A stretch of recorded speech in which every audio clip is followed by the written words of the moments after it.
You think you'd have all this ready, wouldn't you? Yeah. Yeah. 11 minutes past.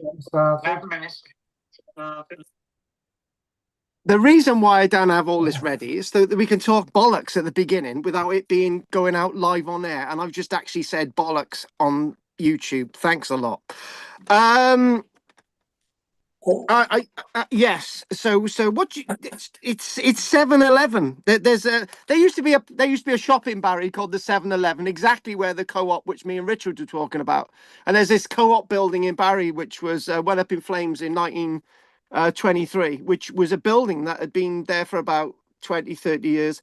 And it was Emily Pankhurst went there, right? Richard's just mentioned that his parents had a reception in the building.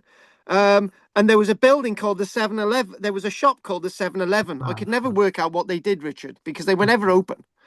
Right, on a muted point, I know some of you had a message off me, and it's to do with Pat, and it's to do with Anne.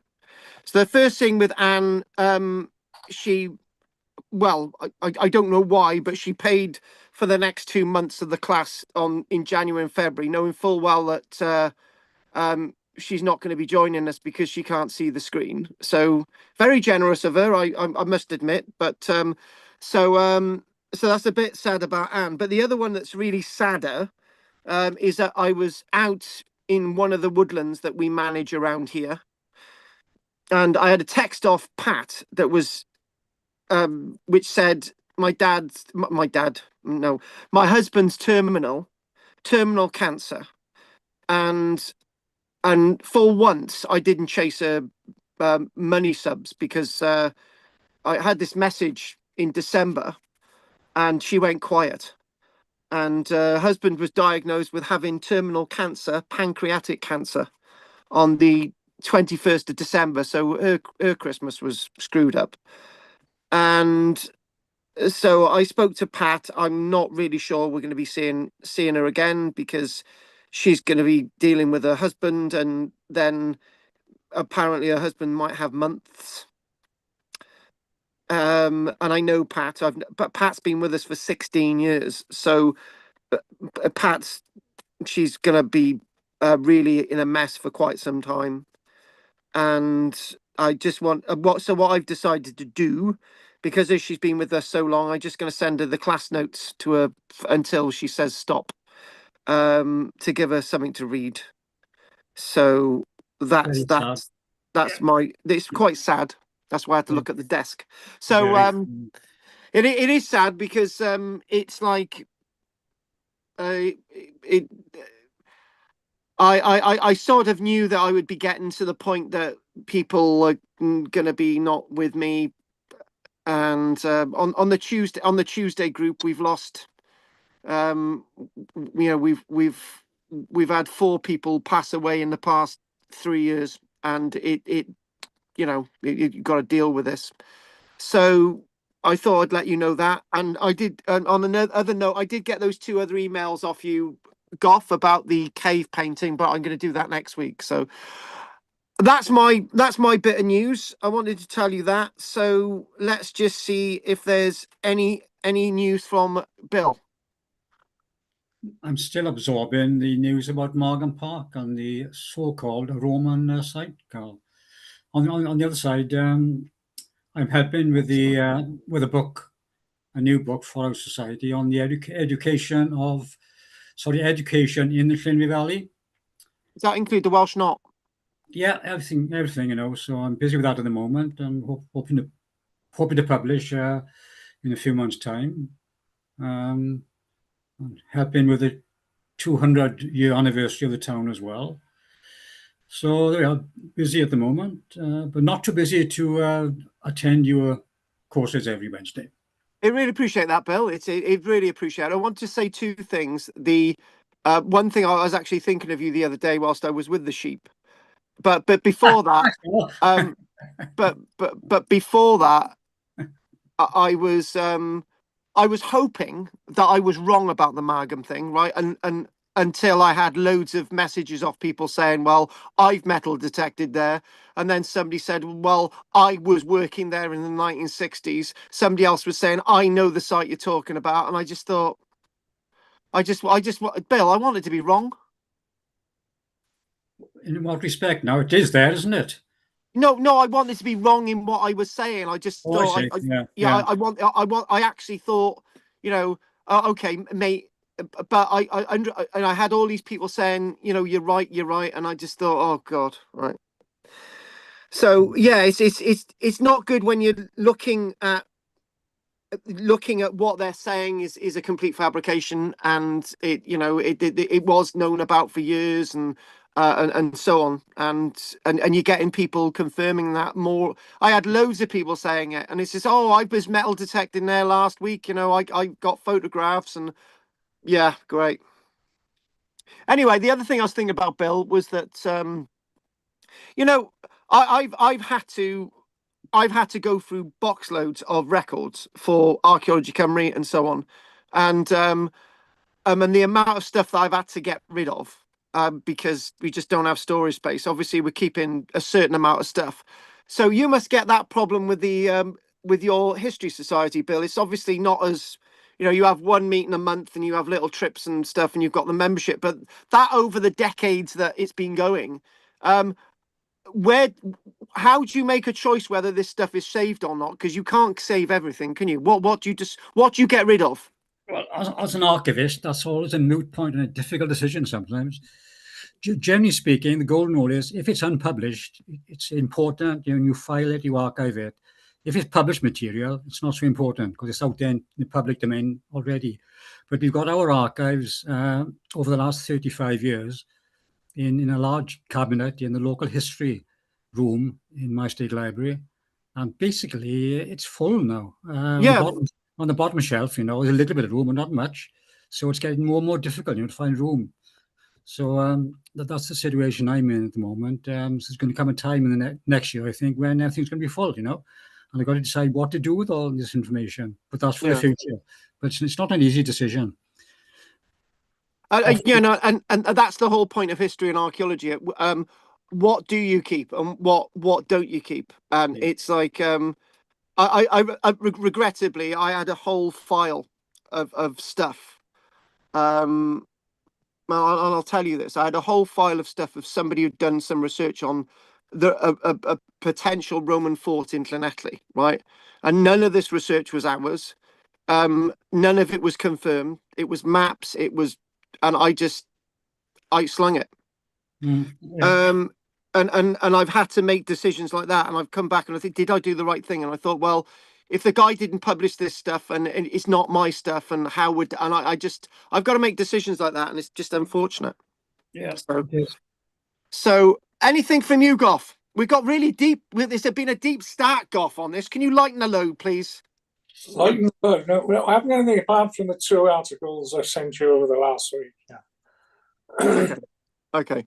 And talking about Richard, who wants to leave at precisely at 9 o'clock because he wants to watch Digging for Bloody Britain. Oh yes, Digging for Britain. Well done, shut Goff. up! Actually, me and Goff don't like Alice Roberts, so you do your own bloody thing, right, Richard? No, nothing from me. I'm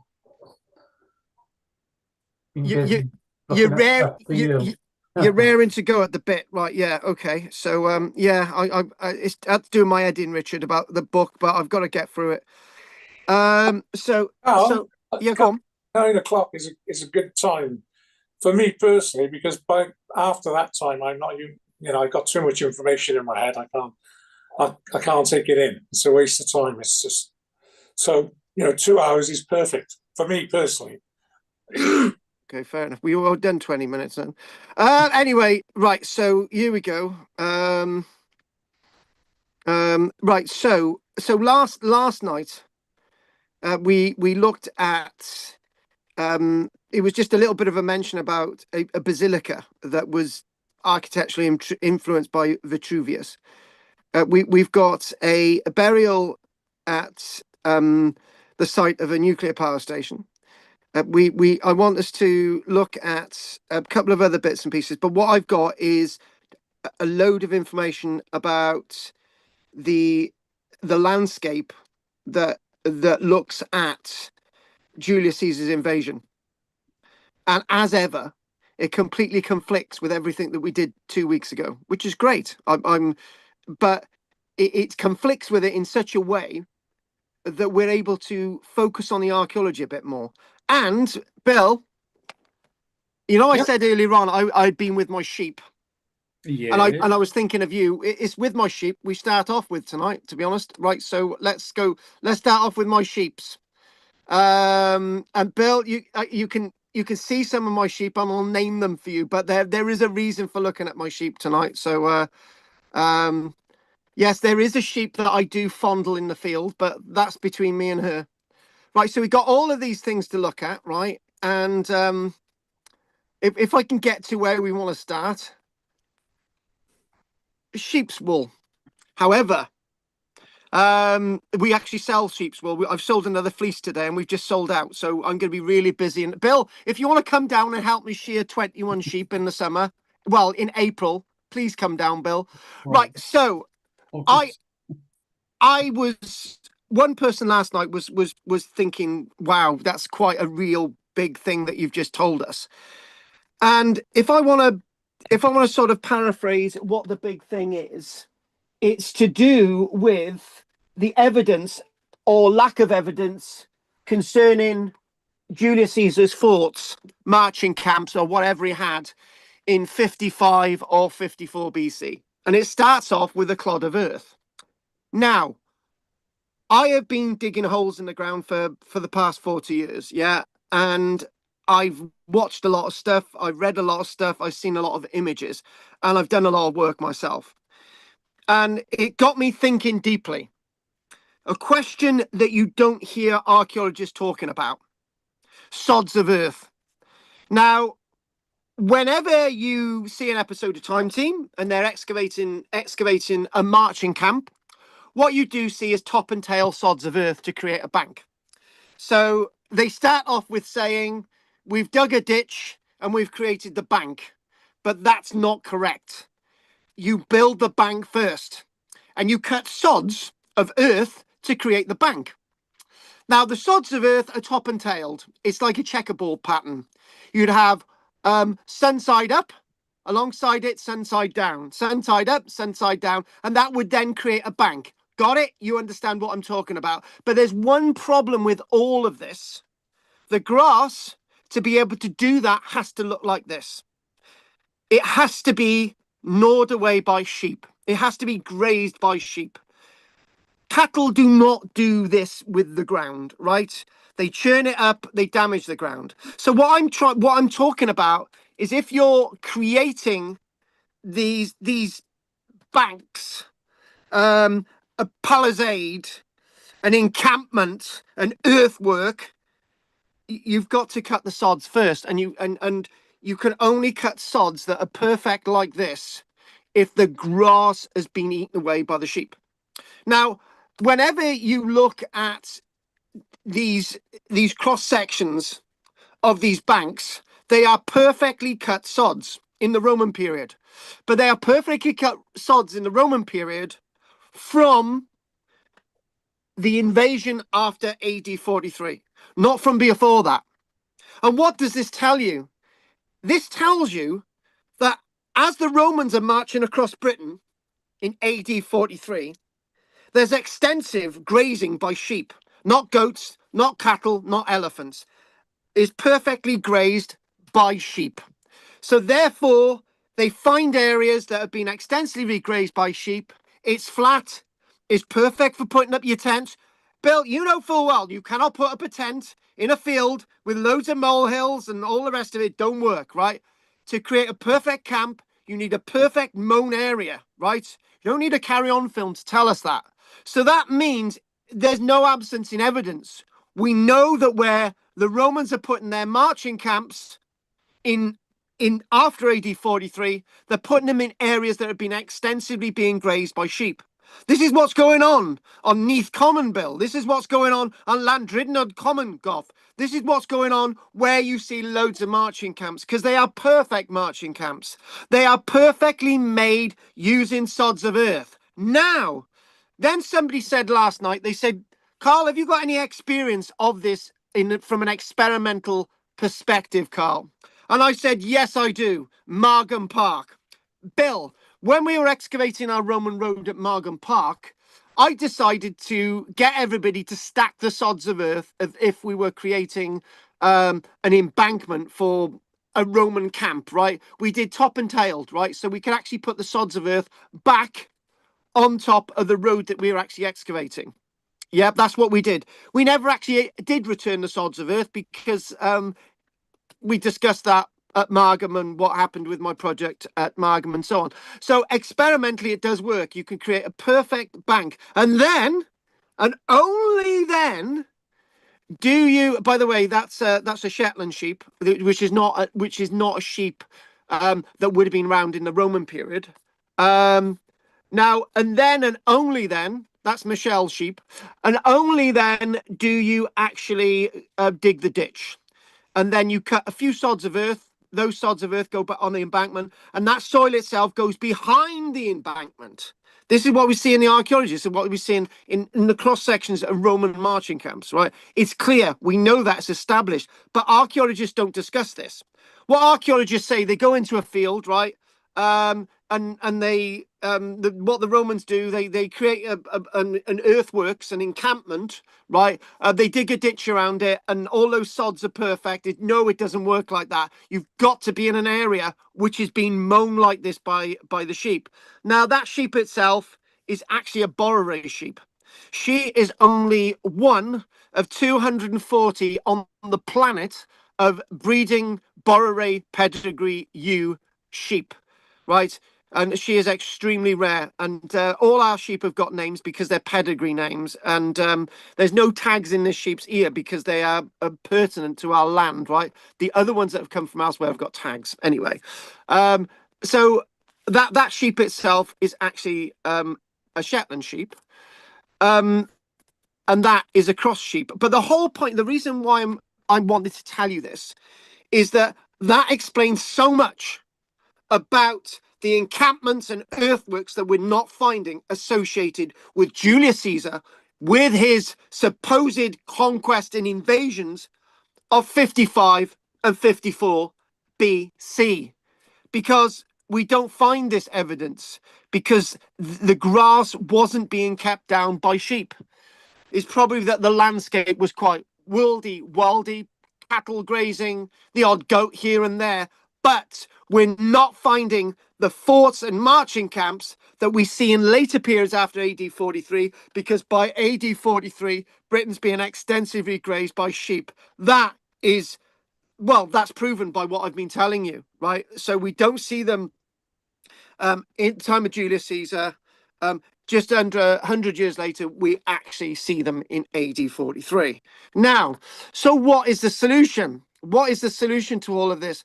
That's basically that's our beautifully kept grass. And there's something else, Bill, before we go to the solution and a few Roman chappies, right?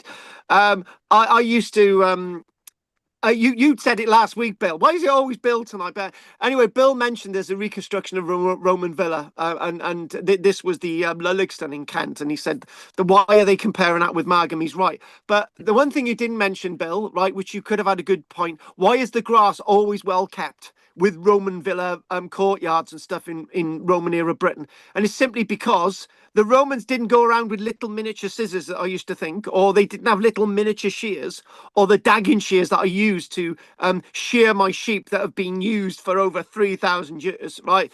They actually had the sheep mowing the lawns. And this is how fine it is. It's so fine, right, that this would be perfect for playing football, except this is on a hill, right? So it's going to be no good. So before we go on to these images that I wanted to show you from our wonderful, God, I've lost the images a minute. What I want to do is go on to, right, hang on, where's the images? There it is. No, not that. No, we're not doing that one. No. We'll do these, right? So that's basically a Roman soldier, reconstruction Roman soldier, right? And you're thinking, right, this is another key point. This is in absence of evidence that we'll discuss towards the end if we actually do get a chance doing that.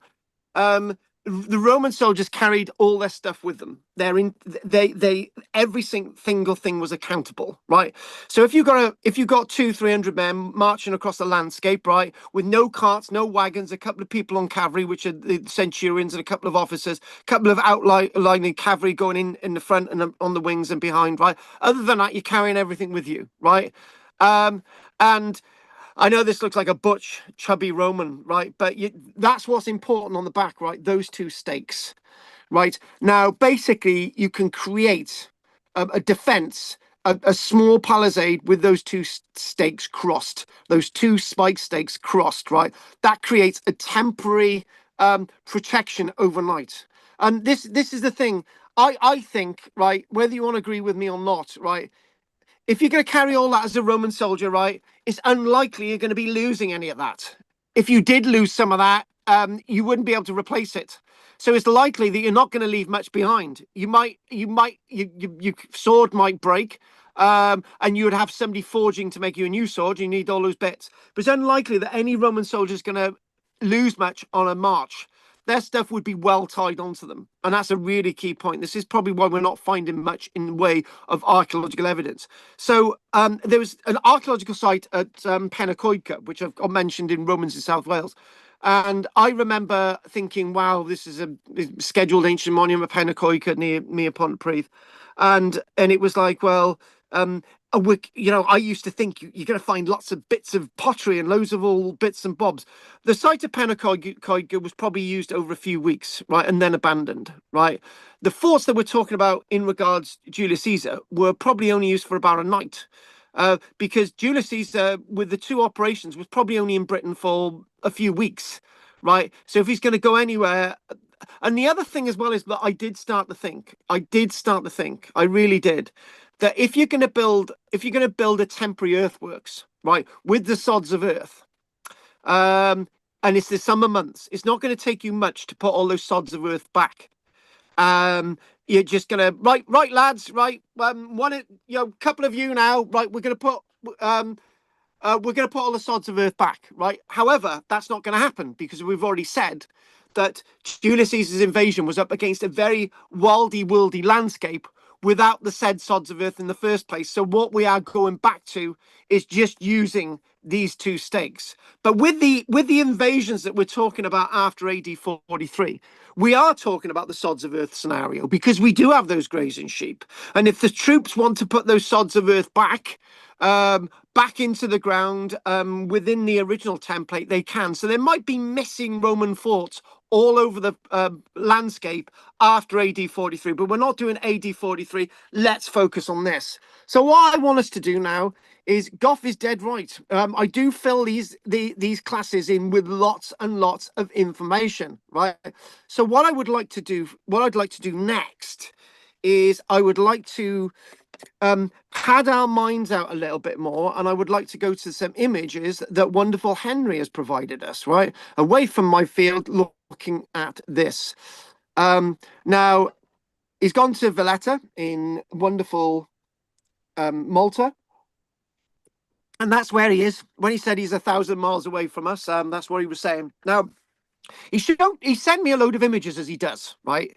And he usually sends me about 10 WhatsApp images. And I thought, well, what am I going to do with these images? And then I realized, Bill, I squinted my eyes and I thought, some of the back streets of Pompeii were really narrow like this. Not the streets that we usually see with like a little roadway in the middle where you've got these stepping stones across the streets. There are back streets of Pompeii that do look like this. But this is an existing medieval time street that you actually see in Malta, right? And I just thought this is absolutely great for portraying what those Roman cities were actually like.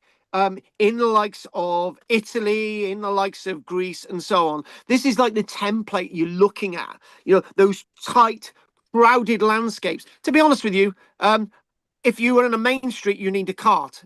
if you were on a back end street, you just have a donkey, and if you might not want a donkey at all. You know, this is just a normal domesticated landscape that you see existing from the medieval period, not the Roman period. This is akin to something you might see in a Roman town or a Roman city, particularly on the continent. Do we actually find any of these in Britain? No, we don't, because our towns, cities in Britain would develop very differently in the Roman period, due down very much to do with the conditions. So again, I sort of love this. And there was another point. I actually this brought me to 1750 again. Valletta in Malta. This brought me very much to the likes of thinking of 1750 in Britain. In 1750 in Britain, places like Exeter, one or two other places that still had lots of Roman remains, like Londinium, like Cirencester, like Lincoln, not the Newport Gate, by the way, even York, a few other localities as well. There were descriptions of gateways like this in Britain in the 1750s, right? Roman gateways like this. This isn't Roman, by the way. This is not. But the point is, this gives me an example. I thought I could use this as an example to sort of express something. So when the Industrial Revolution hit Britain after 1750, right? Gateways like this, similar in form and fashion, right, without separate pedestrian ways, similar to this, that existed in Roman era Britain, has survived until 1750, were all demolished because they were too narrow.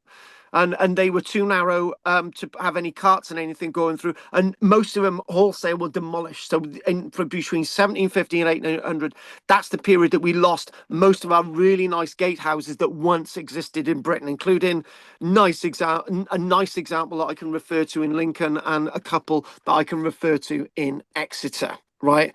And again, this is again the folly of thinking about Roman era Britain. When you think about Valletta, Malta as an example to express something from the medieval period into the Roman period, right? In Britain, we don't get much in the way of second floor buildings, domesticated second floor buildings in Roman era Britain. We get them in France, we get them in Spain, we get them in Italy, we get them all over the Roman world, but we don't really get them in Roman era Britain. And we know that because there's not the usual stress fractures, not because when you've got lots of stones on top of each other, the stones at the bottom usually get compressed, right? Bill knows that with Iron Age structures like Brock's that we've seen in Scotland, right? You know, Orkney and so on. But we know that we don't get these stress fractures with buildings built in the Roman era in Britain. We don't get major first, second, third floor buildings that we would get, say, in the city of Rome, or we'd get in somewhere like Athens in the Roman period, right?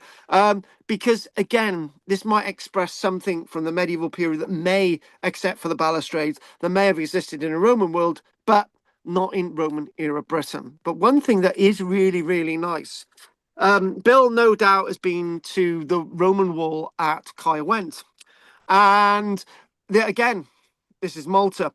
But the point is, before those towers were placed onto the Roman walls at Caerwent, after a 300 AD 300 bill, the wall at Caerwent looked very much like this. There was no towers, there was no nothing, there was no military stuff at all. The wall very much looked like this, even the blocking, except this is medieval and later. So again, it's sometimes good to have people sending me images like this to sort of feed and give me some information that makes sense of the world around us. So what we're going to do now, I'm going to grab what we were going to do first, and because I'm probably limited in what I can do with you tonight because of time, I might be cutting one or two things out. This is why I'm scanning through what I'm going to do next. Now, this is rather interesting. Unfortunately, Goff, we do mention Alice Roberts in this one and Digging for Britain, but we can't have it all. This is the site of Sizewell B. So this is an archaeological press report. Not much in the way of Roman here, Anglo-Saxon later, and so on, but it's great stuff and earlier. So this is a Sizewell C, not Sizewell B, but Sizewell C, in the east of our land. A princely burial amazes nuclear site archaeologists. And that is the remains of a horse. And why is it looking like a shadow with not much bone? It's because it's in sand, right? And that eats away at the bone. It really, really does. So that this is sort of a Sutton Hoo experience, but this itself being excavated. So we've got a princely grave of a horse buried alongside two people has been discovered by archaeologists at the Sizewell Sea site in Suffolk, near a site known as Lynston. So, and what we get is something like what we might find at something like Sutton Hoo, or another wonderful Anglo-Saxon landscape known as Pritwell. So the acidic soil. Oh, let's go on to the next image. Oh, there we go. You can see the horse a bit more clearly now. You can work out that to this. It's a pony. So the acidic soil meant all that was left of the remains were sand skeletons, haunting us today, haunting shadows of painstakingly revealed bones and body shapes. If you step back a little bit, you can see the horse looks a bit more clearer. So this is a horse that was 1.4 meters tall. It's a shadow, and what we do find with this, it was fully harnessed, right? Various weaponry and personal items of princely burial. And one of the things that I'm not going to rib the archaeologists for this at all, they always sort of say a princely burial, and usually if you're going to bury a horse with somebody, you know, it's quite a valuable item, and usually it gives the impression that the horse was killed because the owner died, right? It may have been that the horse was died anyway, right? So the soil condition itself, although it's like shadow recording the calcium with the bone, it does give an idea of what's there. So this gives the skill of the archaeologist be able to differentiate the normal soil from the compacted nature of the echoes and staining of the acidic conditions that have created for the shadow to exist. So we're instead left with striking sand silhouettes that capture the outlines of these bodies in remarkable detail. And discoveries like this are of national importance. I'm not going to say it, Goff, it's not in this article. These are the most important finds ever. It's not in this article. Discoveries like this are of national importance because they deepen our understanding of power, belief, and identity in early medieval England. So we're looking at East Anglia, East Coast. We're looking at 500s, that type of thing. You can see two individuals here. I should have asked how many individuals you can see, but you can see two individuals in here, ghostly. Silver and copper bowls and glass beads have been excavated from the site, as well as detailed sand bodies like this adult and child buried together.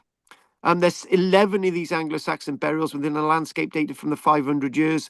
And again, you can think of this very much when you think about Sutton Hoo and the princely burials in Essex associated with Pritwell.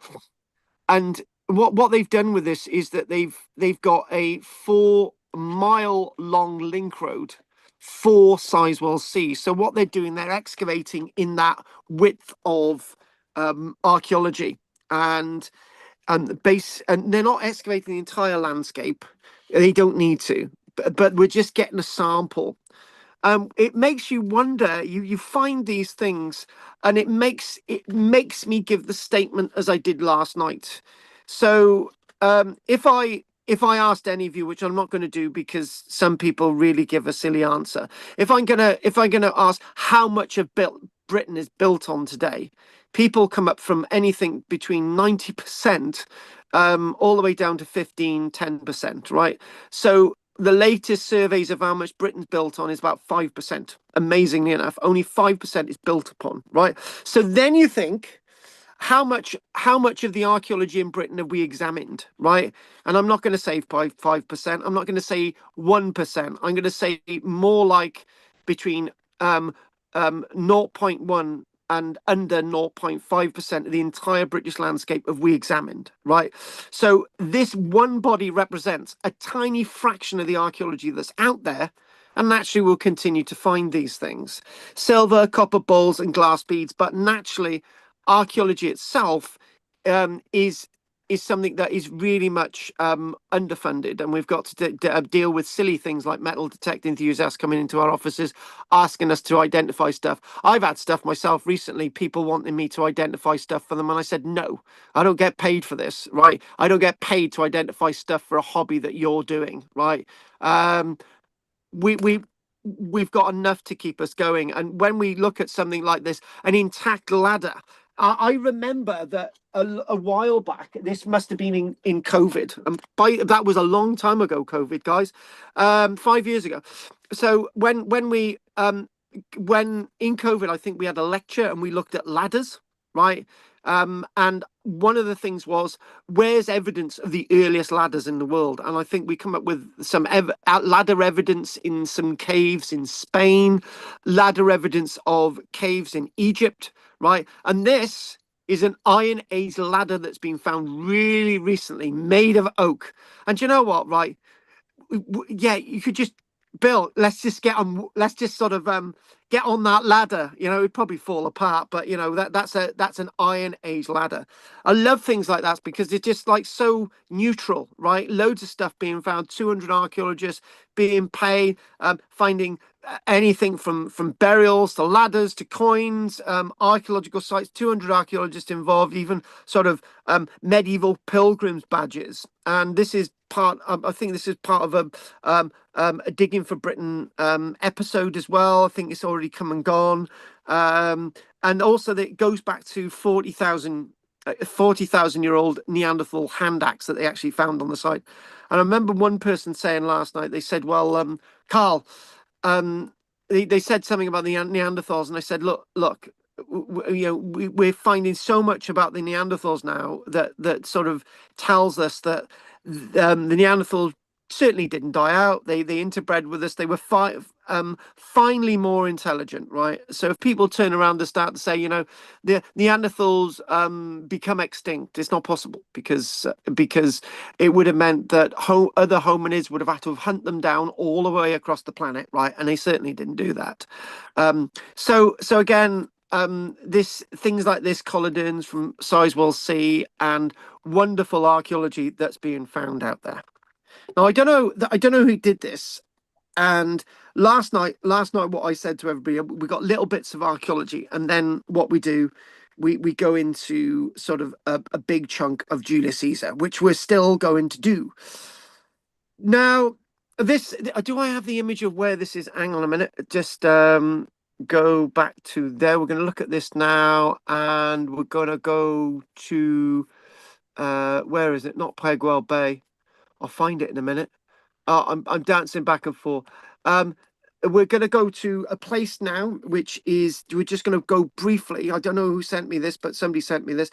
This is the Basilica at Fano, right? Which is the remains of an ancient basilica that was probably constructed using architects' drawings that were created by Vitruvius.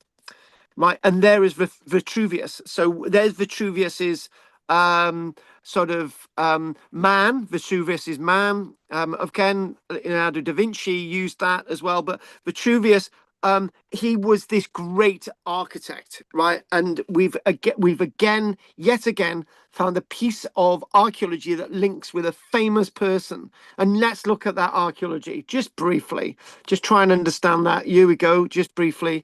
The ancient basilica of Vitruvius, and at Fano on the eastern coast of Italy. And again, a nice piece of archaeology, and I understand from the images that they were widening the road, and this was directly in the middle of the road. So they were excavating column bases, wall segments, a piece of history that's directly linked to this great architect. And Vitruvius is a great architect in history, and his dimensions, the way of building, a great influencer, and his architectural formula is something that's still used today to teach students of architecture. And one other little thing that I want us to do before we actually get on to our stuff to do with Julius Caesar, because there is a nice bit to go through. is something else that somebody chucked in the mix, right? And somebody actually chucked into the mix from last week. They said, Carl, can you have a little look at this site? So I thought, right, yeah, let's have a little look at this site. And the reason why I was interested in this site, Cat's Brain Long Barrow, which is near Pewsey in Wiltshire, is because there's some inscribed stones being found at this site from the Neolithic period, and I couldn't avoid looking at something that's got something to do with inscribed stones.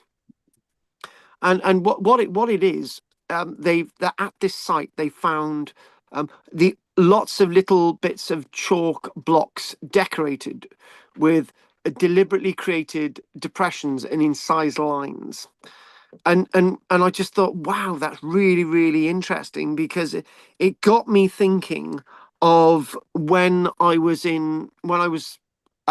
at the oh god, at Mice Howe on Orkney, the barrow at Mice Howe, and the guide in there, right, said, can you stay back behind with me? And it was a woman, Bill.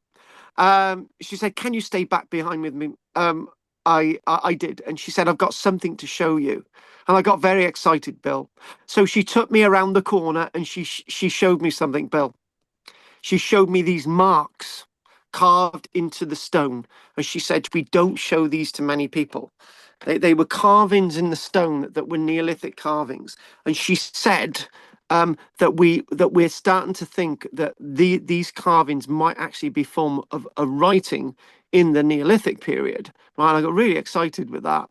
Anyway, so going back to these little chalk blocks that they found at this Cat's Brain site in Wiltshire, lines on ancient chalk blocks are sometimes said to be nothing more than scraping and scratchings of badges. However, but the marks on these chalk blocks are quite different. Will we ever know who crafted them? And then you've got other little ones, and I've got to be honest with you, they're not crafted by badgers, certainly not. And I just wanted to chuck this in here as sort of a little break from the Roman era, and we'll just see what it reads there. So we've got two other little chalk blocks were found at this site in Pewsey. These are amazing little blocks, and they're decorated, and they give us a tantalizing look into the world going back as far as 6,000 years ago into the Neolithic. A weird, interesting, intriguing landscape. Now, so before we were going to go on with a break, right? I was going to show, I've got something to show you tonight, which I didn't show them last night because we ran out of time, right? And what it is, I've got to show you a helmet, and I've got the reconstructed version of the helmet, but hey ho, there it is. And what we've got, oh, there it is. It's up in the top and left-hand corner, right? So we've got the development of Roman legionary helmets, yeah. And what I'm going to do now is go into my notes, and then we will have a break. We'll have a coffee break. So a helmet, which is a dead spit of the one in the left-hand corner there, is something that was found, and we've discussed this before, in the area of Canterbury, right? And the reconstruction is slightly away from this, but if I get the one online, and unfortunately I can't find it in my notes, so what we're going to do, we're going to type in, there we go, we're going to type in Julia Caesar helmet, right, which for some reason has been lost in my notes. Helmet found, and if somebody asked me the height of Julius Caesar, I do believe he was 5'7" tall, but then again I could be wrong. Right, so here we go. I'm going to try and get the, there it is, bingo, there it is. Better image in the Guardian, there we go, that's the one we're going to look at now. Brilliant, let's keep that there. So that helmet itself, this is one of very few bits of archaeological evidence that may or may not be associated with Julius Caesar. But there's a sting in the tail of this article, which I'm going to give you at the end of this blurb. So here we go. As usual, we came, we saw, we detected relics from Julius Caesar era among amateur finds. So when the battered metal helmet turned up in a field on the outskirts of Canterbury, the archaeologists had to peer at it carefully to be sure it wasn't a relic from a careless American GI in the Second World War. Obviously, the Americans didn't wear bronze helmets, but that's life. Albeit one with a eccentric tastes, since it contained a mass of burnt human bone. That's the clue to this one. The helmet revealed for the first time that there is or may not be or something of evidence from the Julius Caesar invasions of Britain. Is it to do with Julius Caesar? Is it to do with one of Julius Caesar's soldiers? Or is it to do with another period in time? So what they've done, and this is the crutch of this, the bones, I've got a little thing to show you. The bones at this stage, when this was found, hadn't been analysed, but the presumption is that they are those of the helmet's owner, who must have been a warrior, and could in those complicated times have been a Gaul fighting either by Caesar's side or with the defending Britons, or was a Briton. I don't know why they said it was a Gaul, right? It goes on to the clue about the identity of the person is coming. It is one of only a handful of such helmets from the period from either Gaul or in Britain, better known these days as France, where it was probably made. Why would it be made there? Anyway, this was found near Canterbury. We can't, of course, say yet that there is any connection with Caesar's invasion. It was assumed back in the day. The headlines were, this was a helmet of one of Julius Caesar's legionaries, or this is a helmet of a Gaul that was found in Canterbury fighting the Romans. Why? Anyway, and we're very unlikely to be able to prove it either way, but the dates are tantalizing. We think that this helmet, the style, the copper ally helmet, could it be a Roman legionary helmet? Anyway, the copper ally helmet has been dated to around 50 years BC by the small bronze brooch found with it. There's a little bronze brooch there just on the side of the image. The archaeologists believe the cremated bones were scooped up from the funeral pyre in a cloth, pinned with a brooch and placed in the helmet, then buried in a small pit. It was so close to the surface that plough ruts ran within inches of either side. And although there's a hole in the crown, and we'll probably explain what that is as well, probably caused by erosion from water pooling inside it, it is virtually complete, and its original spike, which would have made the wearer look more like a cartoon German soldier from the First World War than a GI, was found nearby. Was it or wasn't it? Was it associated with it? But let's give you the real answers. But before we go on to the real answers, let's get back to my screen. They're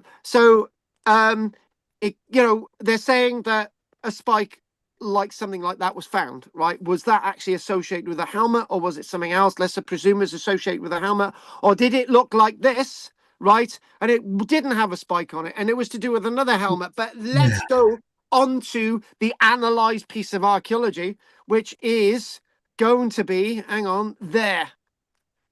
This is the results from the helmet. The warrior connection. Who wore it? Experts believe it belonged to a British or Gallic warrior who fought in the conflicts of that era. Okay, trophy or belonging. It could have been taken as a trophy by a Briton after a battle with Romans, or perhaps belonged to a Gallic warrior who fought alongside or against Caesar before ending up in Britain. I don't even know why you come to that conclusion, Bill. Why? Who's saying this stuff? However, there we go.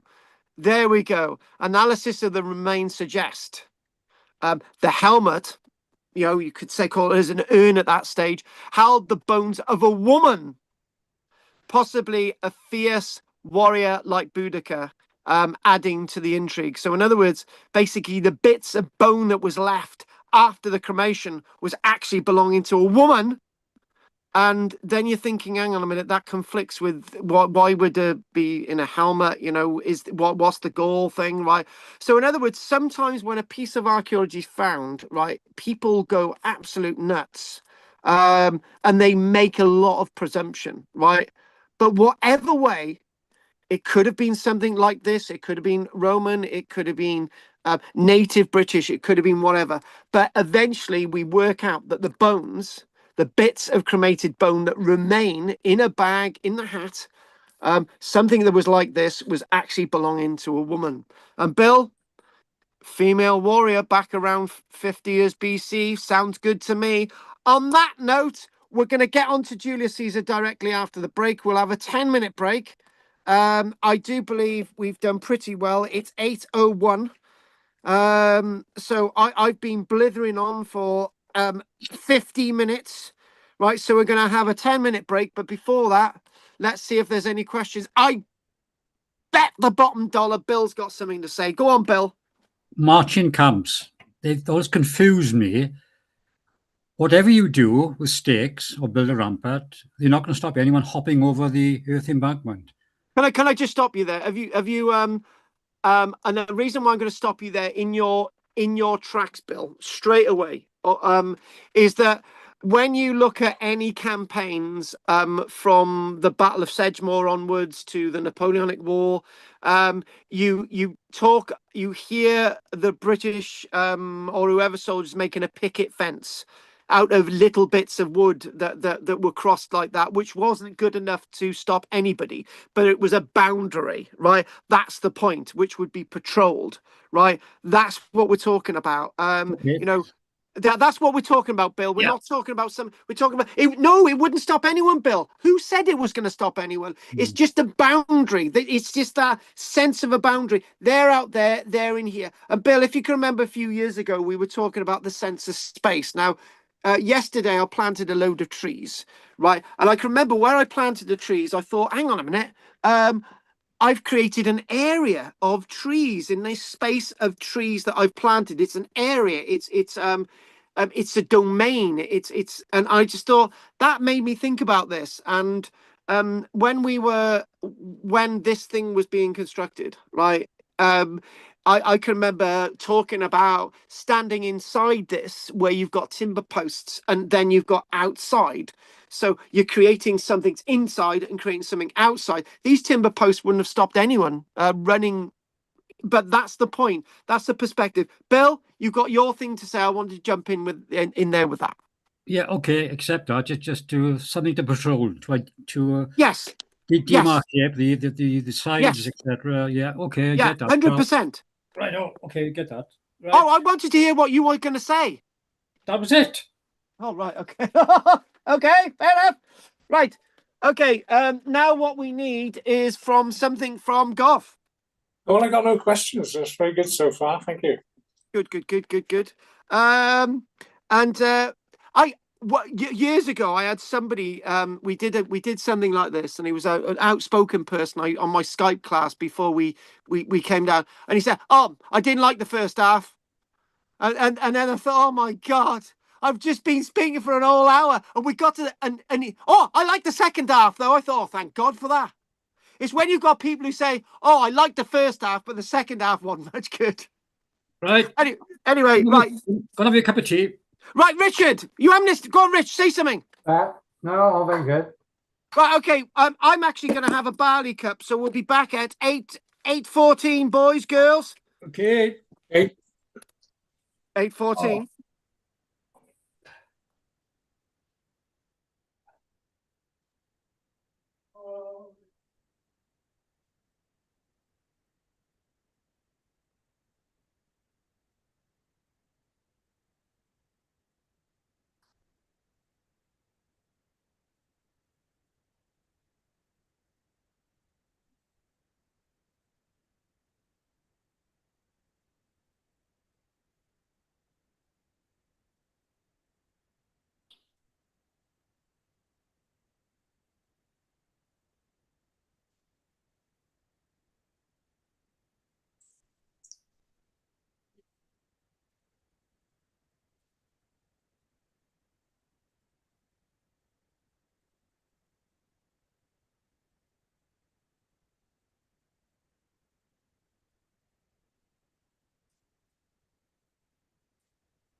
What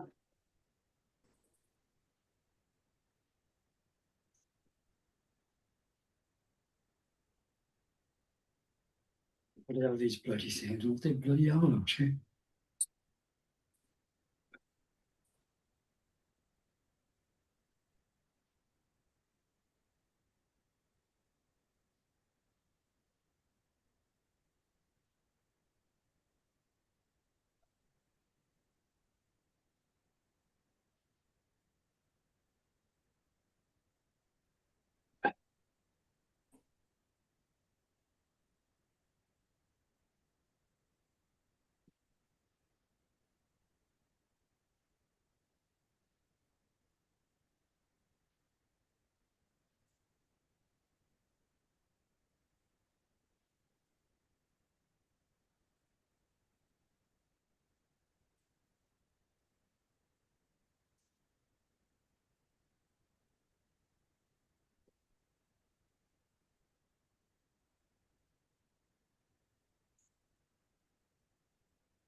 Vote, vote, vote for Nick Hodges. La la la la la la la.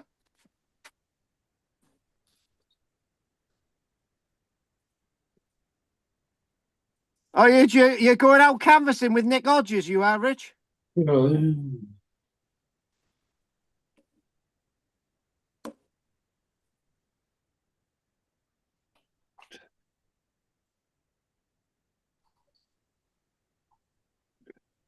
Yeah, I'll be out with him.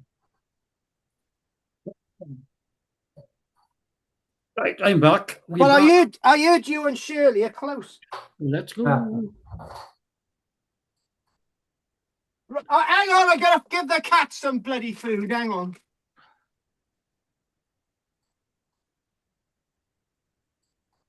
Hang on, you two. I should do that. What's that, Bill? Oh, I'm just looking at an image of little children swinging around a lamppost years ago in the black and white days. Oh, right. I always, yeah, you know, actually, I don't know how. I don't know how people coped in the olden days when it was black and white, because, like, you know, when somebody gave you an orange, was it black or was it white? We were creative then. We amused ourselves outdoors. We played, did Yeah, but things, learned, you haven't developed. answered my question. Was a banana white or black? It was yellow. No, it wasn't. It was Anyway, black and white. We were too poor to buy a banana, Carl. I've got a secret photograph of Richard going in the book, right? With him lying on the grass with his bloody bow and arrow. He looked like a right friggin' thug. He does. He looks like a thug and a half. Yes, he does look rather ominous, doesn't he? What, Richard? Yeah. Right. Okay. Let's crack on. Don't get started, Goff. It's not good. Right. Right. We might have a bit of Totty joining us next week. I don't know. This was meant to be a man's only group, right? But it can't last forever. We're general neutral here. Bring it on. We're gender neutral. Look.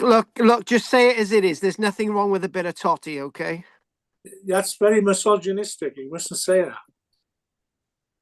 Well, I could have said worse things. I know you could. And you have many times. We've already lost 2 women because of you.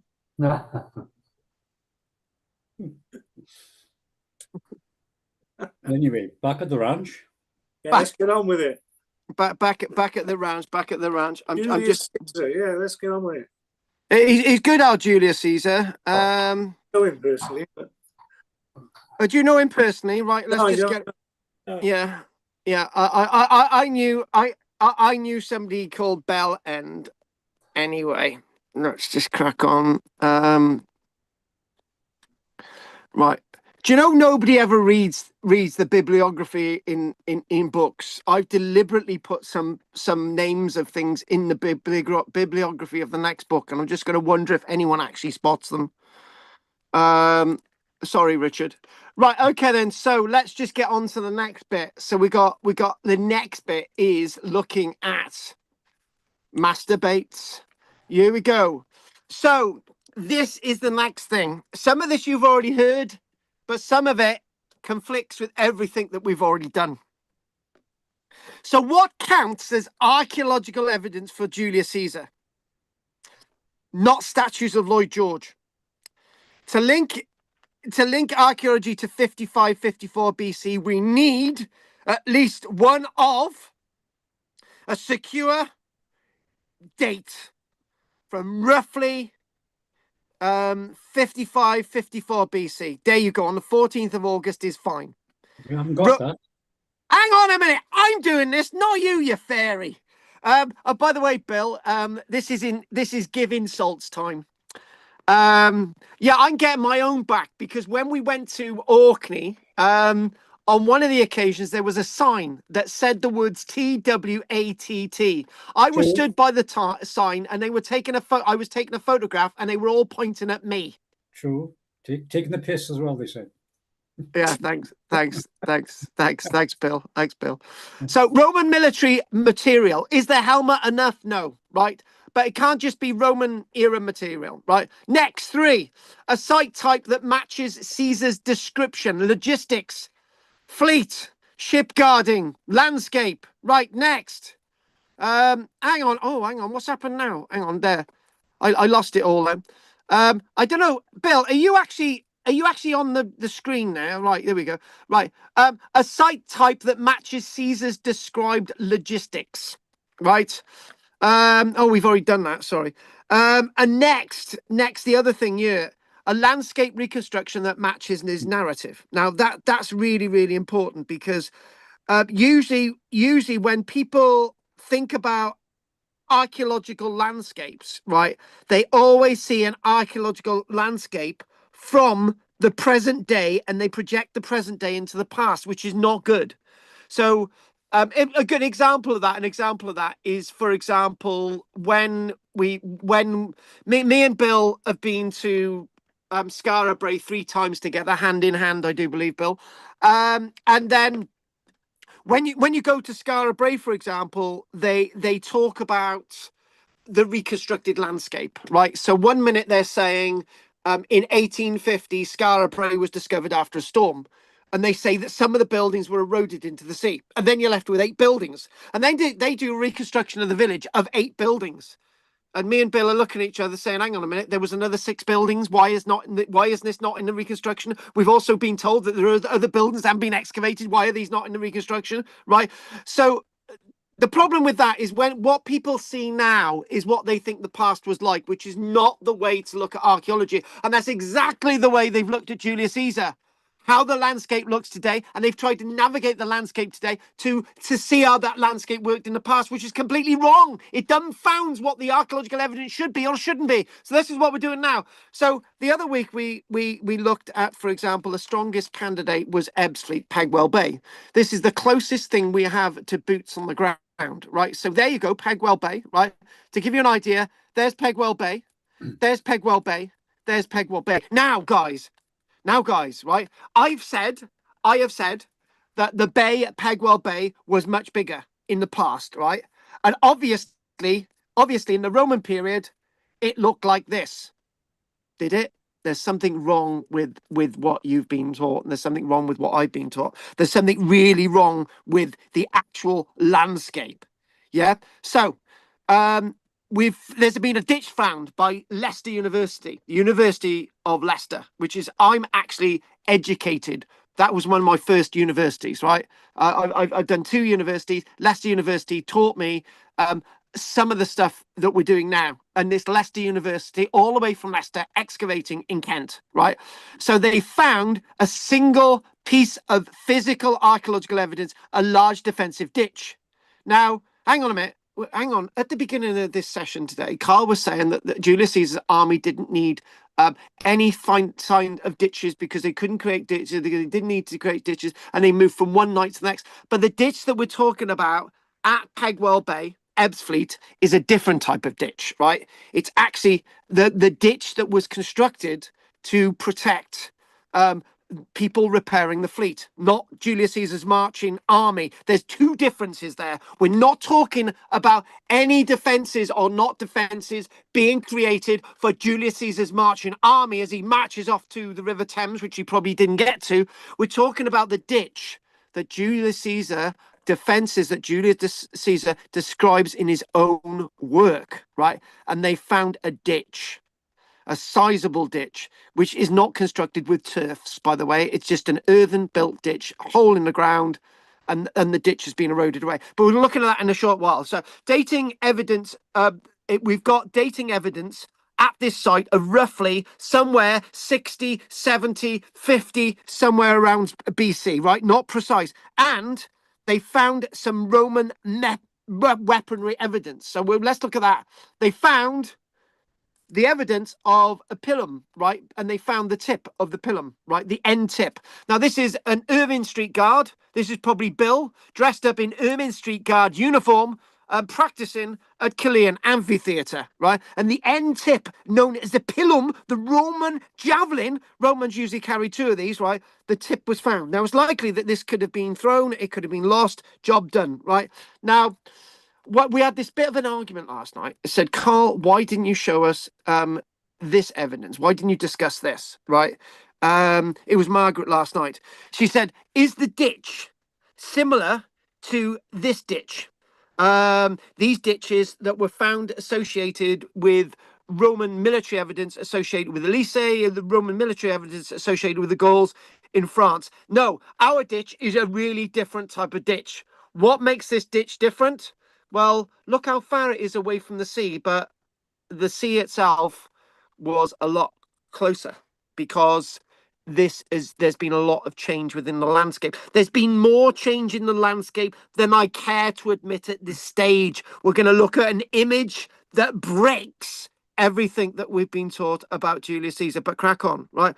Julius Caesar needed somewhere to protect hundreds of ships. There we go. Back to the opening image. Let's go back to that again. He needed, but the landscape was very different. Really, really was. Yeah, really, really was. And why was it different? So when we talk about this, right, a bit of ditch that they've actually found, this defensive work, this ties in with something that the archaeology and landscape is telling us that's only been started to look at now. Leicester University-led research program is explicitly focused on re-examining all the evidence from Julius Caesar's invasion, all of it from Ebbsfleet, looking at a case study. Now, folks, you're either supporters who think that this is probably evidence linked to Julius Caesar, or proven beyond doubt, right? Or none of it, right? Unfortunately, there's very little in the way of physical Roman evidence associated with this ditch other than a pilum, right? Now, let's just show you this ditch, right? Without giving too much away, right? Let's just show you the ditch. That is the ditch, right? It's quite a substantial ditch. And there, it looks like there may have been stakes in the bottom of the ditch, but that stake itself wouldn't have really done much. So we don't know what that is. But then we go on to what the landscape exactly looked like, right? How this worked. This actually cut off a spit of land. Hang on a minute. What, Carl? Where's the spit of land? Well, archaeologists didn't know that this was on a spit of land, right? So on the right-hand side there, that was the sea, right? On the left-hand side, there was the sea, and that went off into the landscape. And on one side, on the left-hand side, there was harbourage. Carl, what are you on about? Right, okay, just shut up, Carl. Just get to the cud and the twist of this, right? The bit of archaeological evidence that we've actually found is there. That's what the landscape looked like in the Roman period.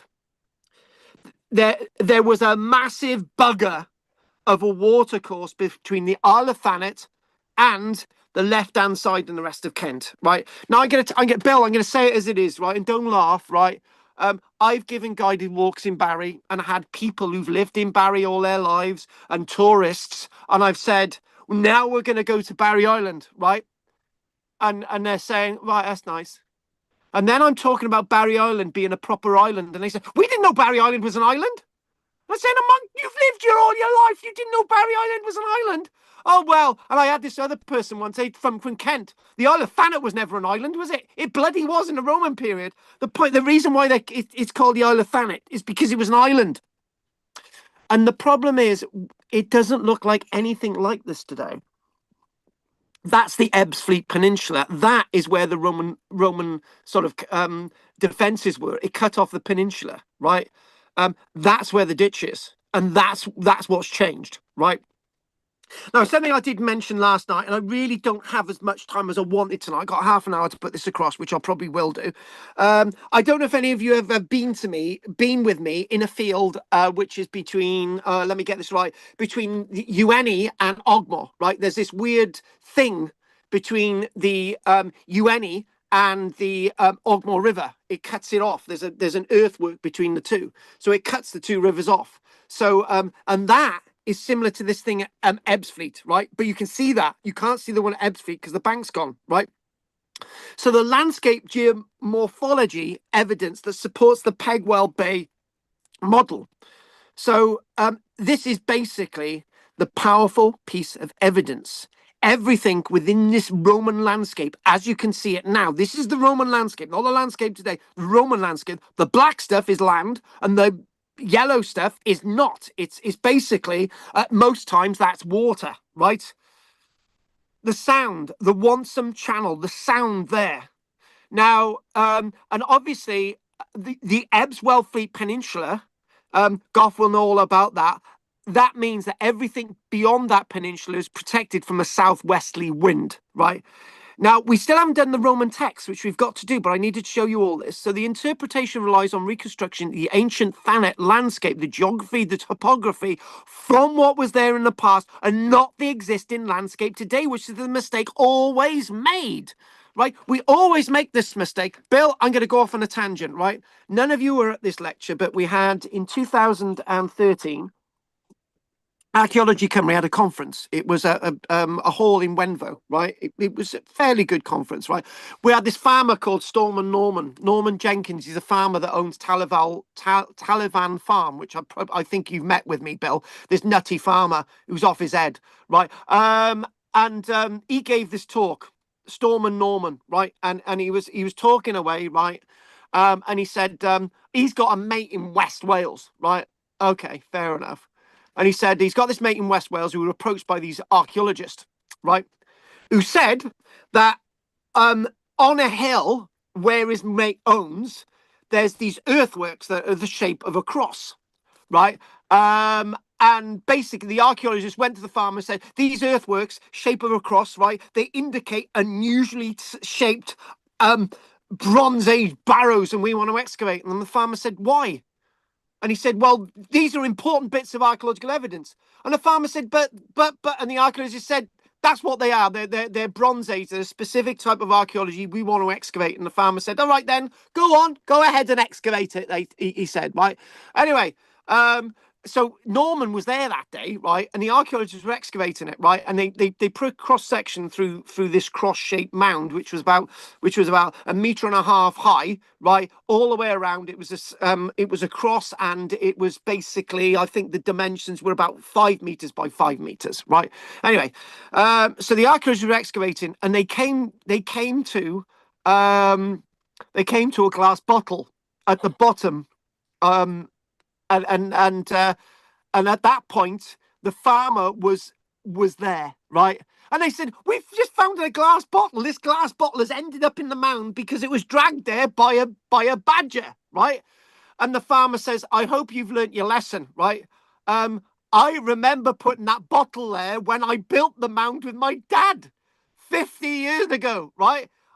That's my bottle, he said, right?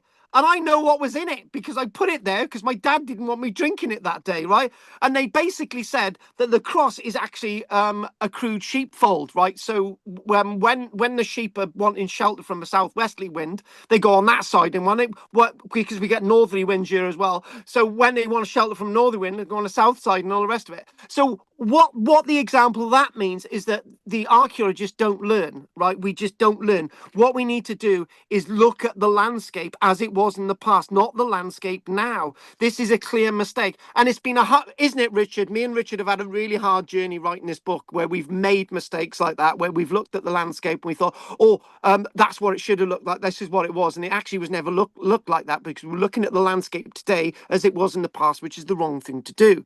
So again, looking at something like this and thinking, right, okay, something that supports Ulysses as evidence, and a photograph from 1858, I think this is. This is a coloured photograph, by the way, but it's quite beautiful, lovely looking ladies. And basically what we've got is we're thinking, right, hang on a minute, there is something really interesting. So the cliff looked a bit similar to this, but then again, it's eroded away quite a bit as well. This is on the the eastern side of Pegwell Bay. So what we've got, going back to some stuff that we've already looked at, is that, again, what we're doing, we already mentioned this, that inferred evidence is after the Roman stuff in 54 BC. There's loads of coins, right? There's loads of coins being found. But one piece of evidence that I've introduced today is that sheep grazing becomes massive after 54 BC, probably sheep grazing introduced on a mass scale by the Romans. And you've heard it from me now, because that testates to the archaeological evidence in regards to marching camps in AD 43 and not in 54 BC. So back to the evidence, and let's go to a trench, right, as they're excavating the cross section in this.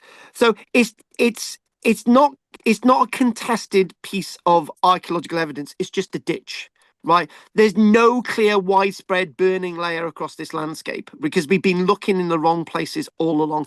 Because where archaeologists have been looking is in this grey area, which you couldn't have had a fort because it's underwater, right? So we've been looking in the wrong areas. So Ebbs Fleet was a moment where we found a few little bits of traces, right? So let's be honest with you all. If you want the closest thing to a Caesarean fingerprint, right, to a piece of archaeological evidence, let's go to this, right? It's either one or two things. It's either constructed by the Romans or it's built by the native people. Why did the native people dig a ditch that they're not going to use for more than a few weeks, right? This is what the archaeological evidence tells us. There's not much in it. That means that the ditch wasn't used for long. That means that whoever built it, there was a group of people needing to build a ditch for a specific purpose for a certain period of time, vis-a-vis, and then it was abandoned, right? So again, this is the fingerprint. This is not a marching camp. This is a specific moment to defend the ships as they're being repaired. I was going to say Mussolini. Julius Caesar was described in his own works that they had to repair boats before they were to return back to France.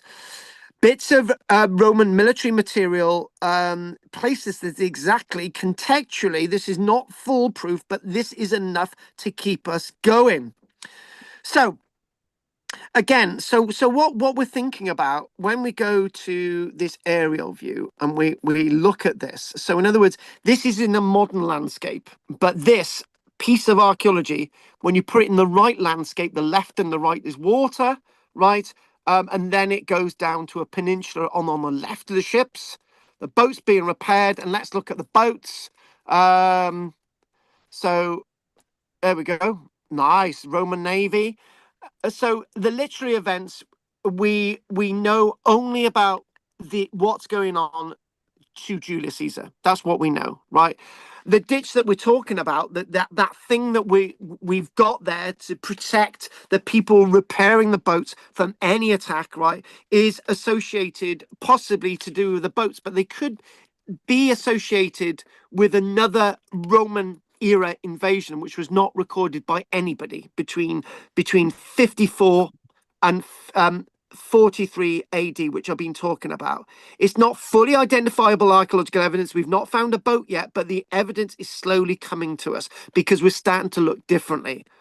And if we change the image again, what if, for example, what if, there you go. That's something else as well. And then something else I need to say about this plan. There's Richborough there, and that by where it's got north mouth is Reculver. We'll mention that in a moment. Oh, actually, we've got another image. There we go. That'll do. Nice sketch. So the Leicester-led research program. What if Julius Caesar was missed? The evidence has been we've been missing him. We've not been looking at the right evidence. Bill, I remember saying about, we're not looking for marching camps because they were not really permanent things like later on, right? If we're looking for that, we need to be looking for other things, right?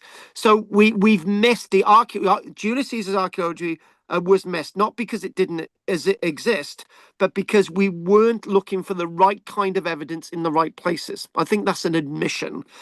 So what archaeologists have been doing, we've been really looking at this landscape, looking at misdated archaeology, misinterpreted archaeology, or dismissed as native rather than Roman. And you've got to start thinking, if there's suddenly a load of stuff going on with native people on the Isle of Thanet, why? What's causing them to be there? That needs to be looked at. And really, if you've got a Roman military presence on the Isle of Thanet, the last thing you want to do as a native person is to build a bloody fort yourself. So looking at this, trying to understand this and this nice little sketch and how this sort of bears out. So there's Ebbsfleet. You've got a nice wide sheltered bay. In Caesar's time, the Thanet was effectively separated from the main land by the Wonsum Channel, the Wonsum Sound. The bay could safely anchor hundreds of ships. Now, Julius Caesar describes hundreds of ships, right? He may have meant 50 or 60, but, he may have exaggerated, but he would have still needed enough vessels to get the horses across, enough vessels to get the supplies across, just for a few months of campaigning, if it was a few months.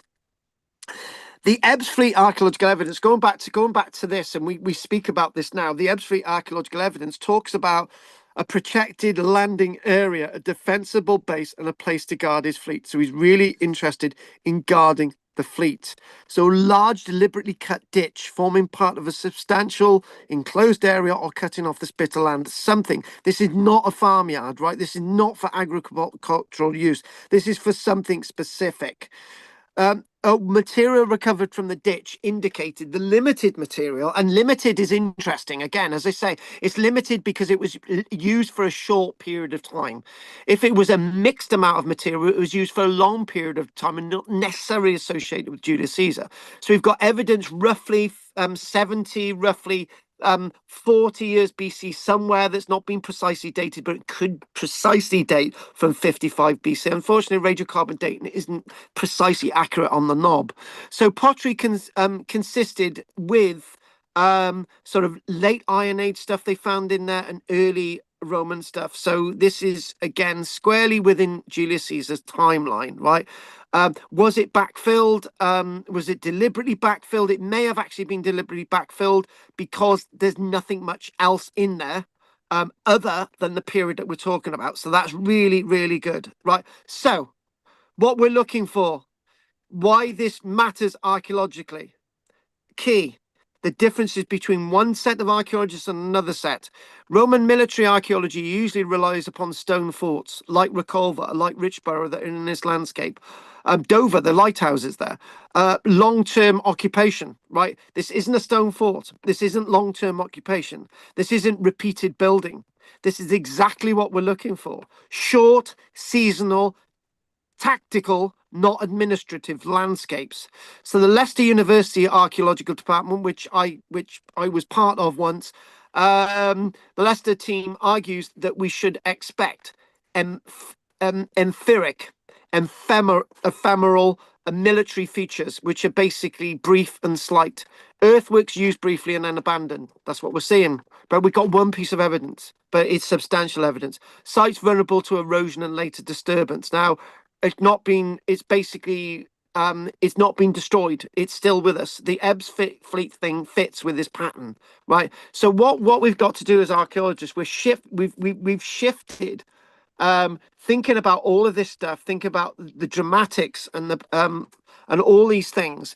What we've got to do, we've got to think this methodology. So instead of asking where are Caesar's forts, we now ask what kind of archaeology would a short fleet-based invasion actually leave behind, right? And what you need to do, you need to go to North America at the same time. Now, the Romans didn't get to North America. Well, that's another argument, Bill. But anyway, the point is when you look at the Mayflower and you look at early evidence of English settlers in North America, right? They can't find much of it because it's very temporary because they kept moving, right? This is the type of stuff that we're talking about here, but this was actually more slighter than that stuff. So what we ask is what kind of archaeology would a fleet-based invasion actually leave behind?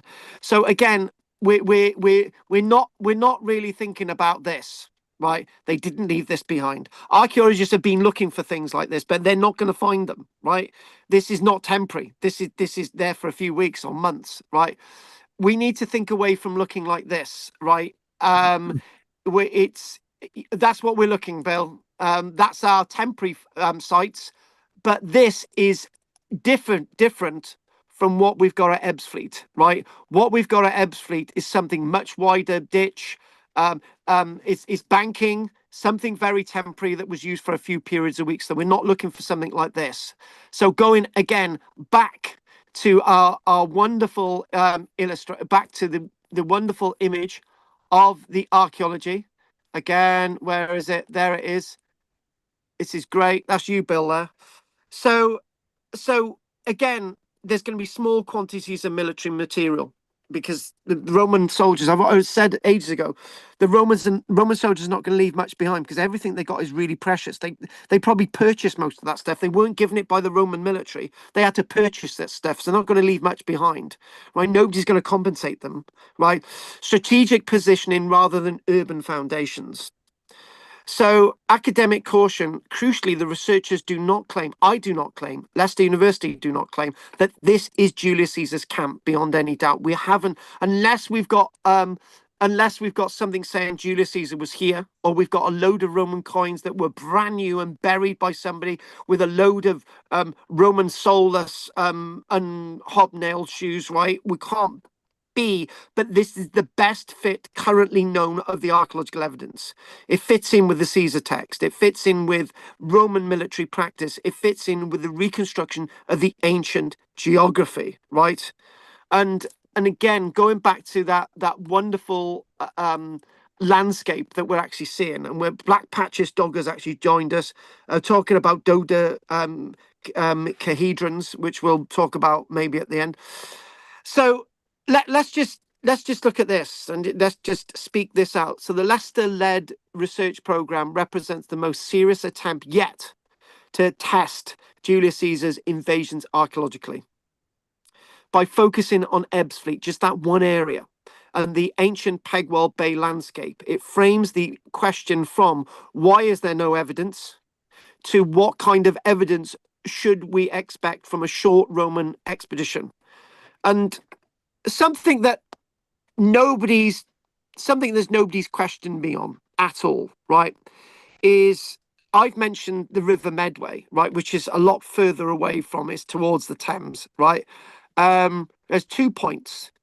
Did Julius Caesar actually ever leave the Isle of Thanet, right? He could have said he just conquered Britain, and this is what he conquered, right? We've got no other evidence. Canterbury is actually off the Isle of Thanet, right? That's where that helmet is found, but the one which we did earlier, that's probably maybe nothing to do with Julius Caesar. The archaeology is no longer looking purely at the literary record. It all converges on one area, one piece of archaeological evidence, teaching, making the sound, the archaeological traces. And this is what the university were doing. The expedition, what did the expedition leave behind? Not what Julius Caesar tells us. Did they actually leave this peninsula? Again, thinking about that. Remember, Cassivelaunus of the Cativalani tribe, right, north of the River Thames, is said to have been captured by Julius Caesar at the River Thames, right? Was he, right? He could have been captured here, right? We're told that Cassivelaunus brought an army to this peninsula. Maybe they fought here. And that's what we're associating with the River Thames, the Wansum Channel, right? Why go any further than this? How are you going to get an army inland if you're being restricted from what you're creating in the landscape, restricting the ability of us to see the archaeological evidence? So as we're coming to the end here, again, we're looking at this, which is absolutely fascinating. Pegwell Bay, wider than it is today, much more understandable, right? Archaeologists have been excavating where the word Ebbsfleet is, and we've not found anything, because you're not going to find anything because that was underwater, right? So if you go all the way over to Ebbsfleet Peninsula, anchoring the ships, beaching vessels, establishing a guarded shore base, and that's what we're talking about, the Ebbsfleet evidence. So again, as we think and we understand this, and we just slowly bring in everything that we know. So the Wansum Channel has always been the missing piece of evidence in understanding Julius Caesar's invasions. The Isle of Thanet was separated from the mainland by a wide tidal strait, creating a sheltered marine zone at Pegwell Bay. When this ancient landscape is reconstructed as we've got it today, and we're understanding this today as I'm showing you today, Ebbsfleet suddenly becomes exactly where we would expect a Roman invasion base to be. And in fact, boys, the Isle of Thanet, if you can clear the Isle of Thanet of people who don't like you, right, it's the whole thing is defendable anyway, right, because they'd have to come over the Wansum Channel, which you could patrol, right. This is capable of being a safe place where you could keep safe the Roman army. So I'm gonna look, and I'm gonna end with the final statement. So let's just try and find an image, and maybe just look at this. You're looking at something that's really different. This is what it is today. So think about what we have looked at before. Think about what we've looked at today. And let's read this statement based on a modern map. To understand Caesar's invasion of Britain, we have to put the landscape back the way it was, which we've done today.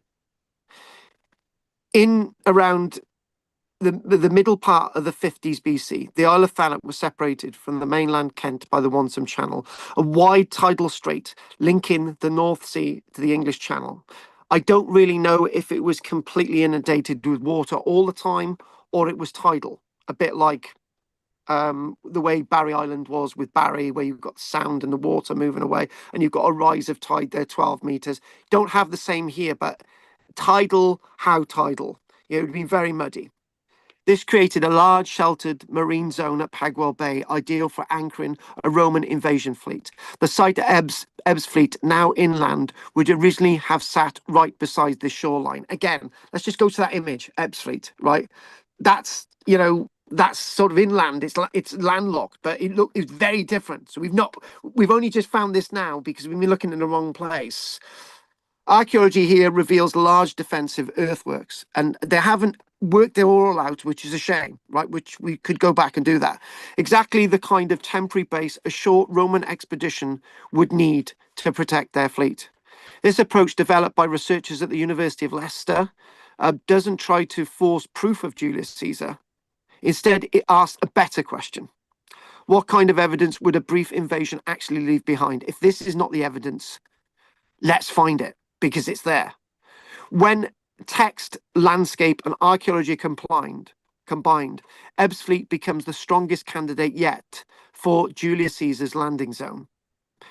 And hopefully, understanding that sometimes archaeologists get landscapes wrong is re-looking at landscapes and understanding them in an ancient way. And finally, to bring everything that we've done together, just looking at this image, my own sheep, my own landscape that, I own for a very short period that I'm on this planet, right?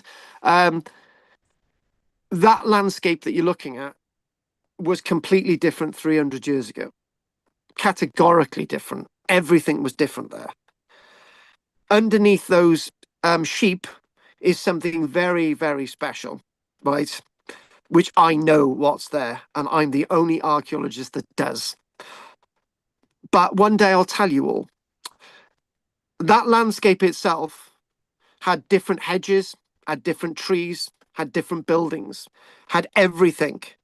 And I can't look at that image and try to understand the past without removing all of those trees. I've got to remove all that sense of context to make it bear in my mind, and then bring in the ancient landscape to understand what the ancient past was like. I cannot understand the ancient past by looking at the landscape as it is today. And hopefully that says it all for the evidence at Pegwell Bay. It's 8:54, guys. So by the way, we will be finished by 9 o'clock. And you can all give me a great big hug when you see me, right? And Bill, you're buying the coffee. No problem, Carl. No problem. Okay, Ebbs Fleet then. Yeah. That by far is the considered landing area. Yes. And presumably the university has done some sort of wide-scale metal detecting exercise to see what they can find in that area, because presumably things drop off, invading soldiers. The university as well. I haven't seen the published results of their LiDAR and any extensive detecting or anything like that, but obviously it's still coming, and there's a lot to be learnt. Okay, And so the report is not available yet then, what you're saying? It's not fully available yet, but what I've given you is what we've got at this minute, and it's looking really tasty. Okay. So, and the other thing, Bill, I should say this: we're not looking for a battlefield. We're not looking for a battlefield site. Right? We're not looking for that. So, in absence of not looking for a battlefield site, which we have been looking for, right? We've got to think about what else would be there. So, obviously, camping, trade. They're going to be, for example, as armies marched on their stomach, right? You're going to need local people. You're going to need them bringing pottery goods to you and all the rest of it. And this is going to be trade and bartering, right? I tell you what, if the people of the Isle of Thanet, right, would have known they were onto a good thing, right? You've got these Roman soldiers that are going to need provisions for the next few months, right? So the best thing to do is sell them whatever you've got. That's And whatever you've got, they're going to have. Now, every army on the planet did that, except I think the Russians and the Germans had a different idea of warfare in the Second World War, but we'll move on from that. But, every army did that. So you eat off the land, and Julius Caesar wouldn't have had all his supplies there. And there's talk of Julius Caesar not being able to get his boats off, not being able to get supplied vessels in. So they would have needed local people. So that's the evidence that we're looking for. So we're looking for pseudo odd domestic evidence. So what we mean by that, instead of looking for pottery alongside a hearth, you're looking for pottery that's gone to a locality to be consumed by people who are only there for a short period of time. That's the evidence what we're looking for. So we're not looking for a settlement. We're not looking for a battle. We're looking for the things that the Roman soldiers would have needed, right? Encamped evidence. And encamped evidence does leave archaeological evidence, but that's what we're looking for. And we need to be looking for the archaeological evidence in the right places and not in the places that we've been looking for. Now, there is another point. I've said about, did the Roman military leave the Isle of Thanet? I'm not saying that I can see any further than that. My mind is telling me that why would the Roman army need to bother, right? If the Roman army is going to march all the way to the River Thames, it needs to get all the way back from the River Thames, right? And get on board these ships. The timeline doesn't add up, right? And yeah, and this isn't a massively populated landscape. There is something else. If I don't want to badger everybody and say, they didn't leave the Isle of Thanet, right? Let's say they did leave the Isle of Thanet, and that ties in with what Julius Caesar's saying.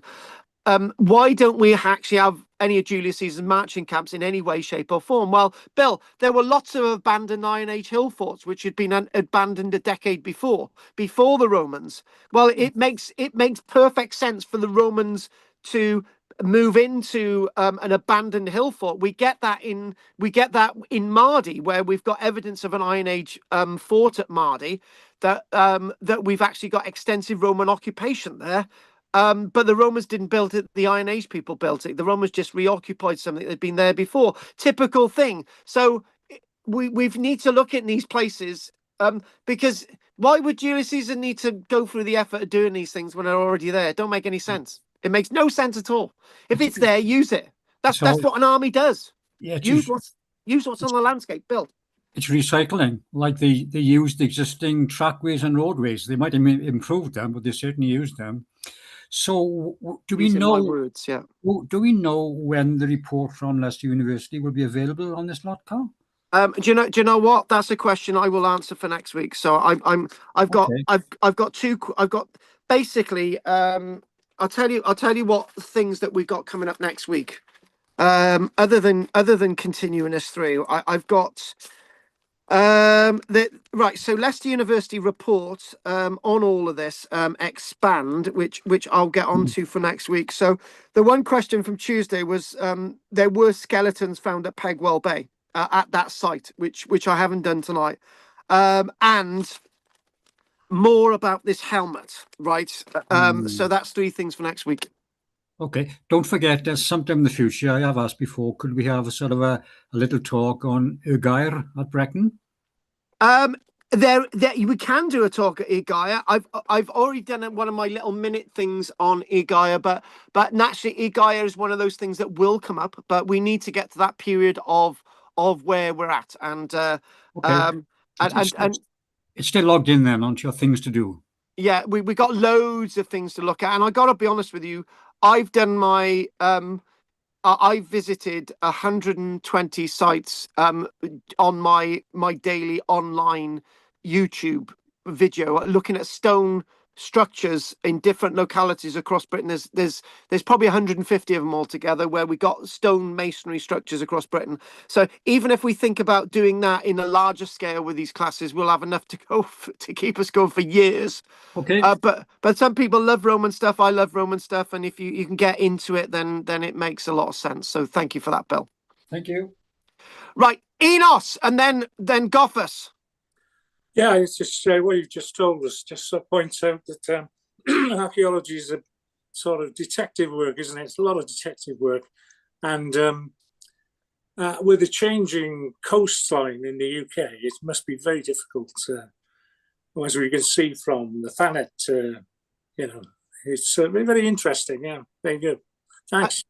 and one thing I wanted to say before Richard gets his mic on, right? There's one thing I want to say that ties in with everything that you just mentioned. I just want to show you one image a minute, just quickly to one thing I missed. I was going to tell you this. There, let's go there. It's this. Where is it? It's this sketch here. Right. Basically, when you look at the coastline, Richborough, there's a Roman fort at Richborough, right? Whenever anyone describes, they say, "Oh, there's a Roman fort at Richborough that this was all landlocked, and it go all the way around, and you go along to Margate, and you come all the way over to Reculver." Well, Reculver is on a headland, right? It looks out over the sea. It looks out over the Sound, right? It's not part of a land chain of forts. It's it looks over to the Isle of Thanet, right? And obviously, when you think about Richborough being on an island where it isn't today, it defended an island, which changes the context about what Richborough is about. It didn't just defend the coastline; it defended an island, which makes it even more powerful, right? So yeah, that ties in with everything that you've just said. So right, what we want to do now is Dick. Anything you want to tell us, Dick? No, but I can imagine the coastline there. You know, I've been down to Kent and a few places around Dungeness, and the amount of land that's been reclaimed, you know, over the last sort of couple of 100 years. Yeah. So you can imagine how much would have over 2,000 years. Exactly.